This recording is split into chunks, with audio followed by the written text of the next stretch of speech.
Les Ukrainiens ont appris depuis leur indépendance en 1991 que les promesses de la Russie sur le respect de l'indépendance de l'Ukraine, le respect des frontières de l'Ukraine n'étaient pas toujours tenues. C'est un euphémisme. Pour eux, c'est vraiment aussi un conflit qui dure depuis au moins 2014. Donc c'est dans cette logique-là qu'ils souhaitent avoir des garanties les plus fermes possibles.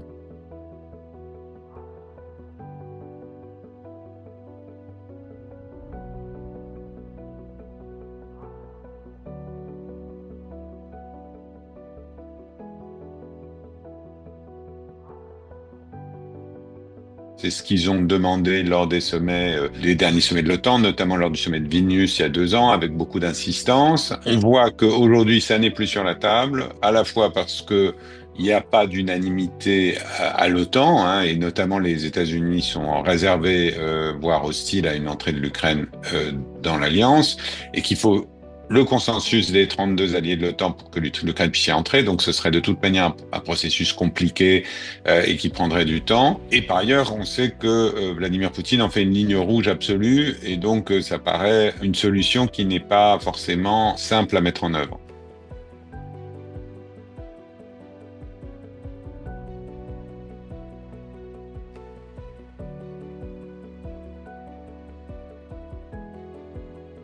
Ça reste quand même un cas un peu unique qui est lié à toute une histoire, à 50 ans de relations, au soutien dont Israël bénéficie au Congrès américain, etc. Donc c'est un modèle qui est difficilement reproductible, et les Ukrainiens eux-mêmes soulignent que là aussi ils ont eu quelques déconvenues quand ils ont vu l'aide américaine se tarir avec un changement de président.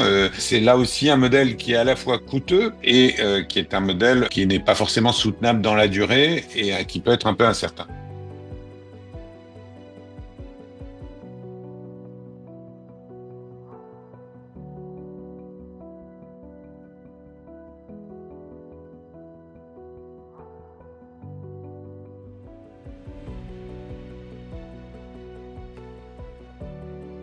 Donc c'est une manière de faire réfléchir Poutine à 2 fois avant de reprendre les hostilités. C'est quelque chose qui vient tester le sérieux de toutes les parties. Est-ce que les Ukrainiens sont vraiment prêts à la paix s'ils ont des garanties de sécurité solides?